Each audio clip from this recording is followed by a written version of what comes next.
உழவர் உலகம் வேட்டியில் உதயம்.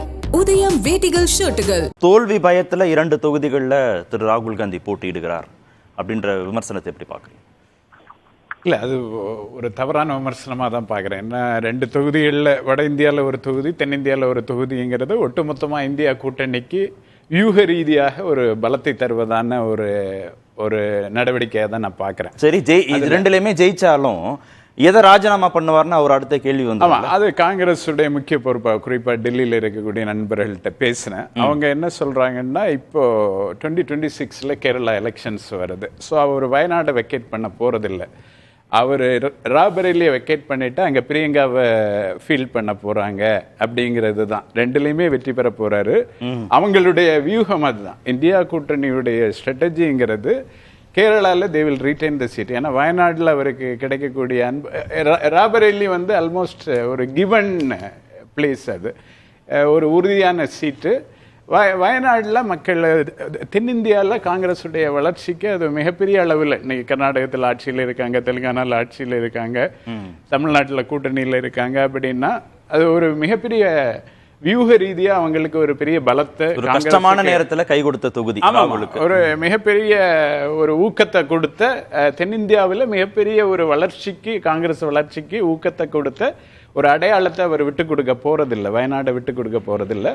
ராபரேலியை விட்டுட்டு அங்க பிரியங்காவை ஃபீல் பண்றது அப்படிங்கிறது தான் இன்னைக்கு காங்கிரஸுடைய வியூகம், இந்தியா கூட்டணியுடைய வியூகம் அப்படின்னு காங்கிரஸுடைய பொறுப்பாளர்கள் சொல்றாங்க. அது அவங்க பல ஊடகங்கள்ல இன்னைக்கு பேசியிருக்காங்க. ஆங்கில ஊடகங்கள்ல நீங்க கவனிச்சீங்கன்னா இன்று பிற்பகலில் வந்த சில பதிவுகளில் இந்த வியூகம் காங்கிரஸ் தரப்புல பதிவு செய்யப்பட்டிருக்கு.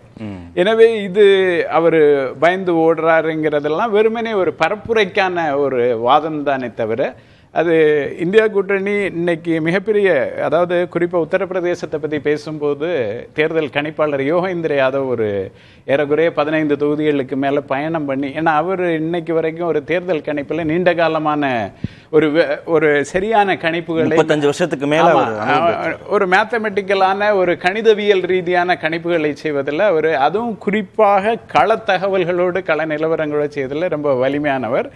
அவரே என்ன சொல்றாரு, பிஜேபியோட கேடரே வந்து கொஞ்சம் டிசில்யூஷன்டா இருக்காங்க. 2 விஷயம் சொல்றாங்க. அதாவது மோடி மீதான அவருடைய மதிப்பு மிக குறைந்திருக்கிறது.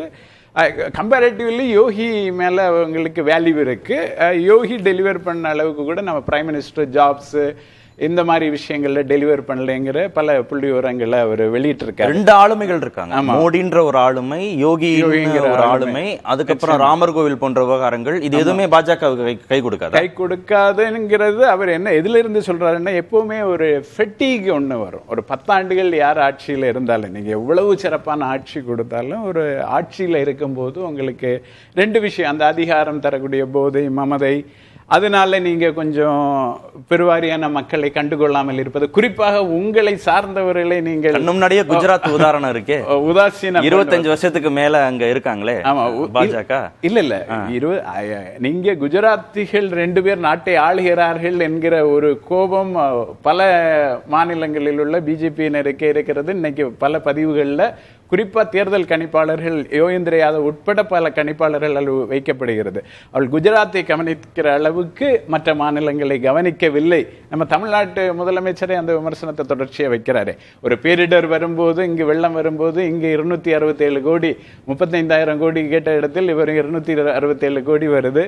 அங்க ஒரு சின்ன இடர் ஏற்படும் போதே பல ஆயிரம் கோடி செல்கிறது என்பதை புள்ளிவிவரத்தோட நமது முதலமைச்சரே பல முறை முன்வைத்திருக்கிறார். எனவே இந்த அதிருப்தி என்பது களத்தில் இருக்கிறது என்பதை கள நிலவரங்களின்படி ஒரு தேர்தல் கணிப்பாளர் சொல்கிறார். அப்படி பார்க்கும்போது அவருடைய கணிப்புப்படி உத்தரப்பிரதேசத்தில் இன்றைக்கு சமாஜ்வாதிக்கும் காங்கிரஸுக்கும் ஏற்பட்டிருக்கிற கூட்டணி, அது 17 தொகுதிகள் தான் காங்கிரஸ் போட்டியிட்டாலும் கூட இது ஒரு பெரிய எழுச்சிக்கு, அதாவது இந்தியா கூட்டணியின் எழுச்சிக்கு உத்தரப்பிரதேசம் கை கொடுக்கும் என்பதுதான். 80 அமித்ஷாவோட கணக்கெல்லாம் எடுபடாதுன்றீங்களா? நிச்சயமாக எடுபடாது. அதை நம்ம ஜூன் 4ஆம் தேதி பேசும்போது நிச்சயமாக பேச போகிறோம். எனக்கு தெரிஞ்சு ராபரேலி அவர் வந்து ரிசைன் பண்ண மாட்டார், வயநாடு தான் ரிசைன் பண்ணுவார். ஏன்னா வயநாடு 2லையும் ஜெயிச்சிருவாருன்றீங்க. இல்ல ஜெயிச்சா காங்கிரஸ் சொல்றது இல்ல காங்கிரஸ் ராஜினாமா பண்ண மாட்டாருன்னா ஜெயிச்சிருவாருன்னு வாதம் வச்சாங்க. அதுக்கு எதிர்வாதம் என்னன்னா எதிர்வாதத்துக்காக இல்ல அவரு ஜெயிச்சிருவாருன்னு சொல்லிதான் வாதம் வைக்கிறாங்க. ஜெயிச்சாங்க அப்படின்னா ஜெயிச்சுதான். வயநாடுல வந்து அவர் ரிசைன் பண்ணிட்டு, ஏன்னா அப்பதான் வந்து அவங்க இந்தியா கூட்டணியை வந்து தக்க வைக்க முடியும்.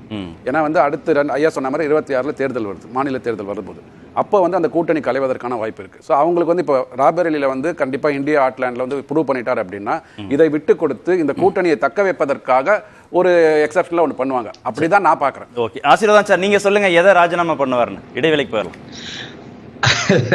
அது வந்து அவருக்கு வந்து 2 இடத்துலயுமே வாய்ப்பு இல்லைன்றதா என்னுடைய கருத்து. ஏன் அப்படின்னா வயநாடை பொறுத்தவரை எங்களுடைய பாஜகவுடைய மாநில தலைவர் சுரேந்திரன் அவர்கள் வந்து களம் கண்டார். அங்க வந்து ஒரு நல்ல ஒரு எலெக்ஷன் வந்து நாங்க பண்ணோம். எங்களுடைய ஒர்க்கர்ஸ் வந்து நல்லா வந்து ஒர்க் பண்ணாங்க. அவருக்கு சுரேந்திரன் ஒரு எலெக்ஷனை நாங்க பண்ணோம்னா தப்பா புரிஞ்சுக்க போறாங்க. ஏற்கனவே நிறைய சர்ச்சைகள் இருக்கு. ஆடவர் உலகம் வேட்டியில் உதயம்.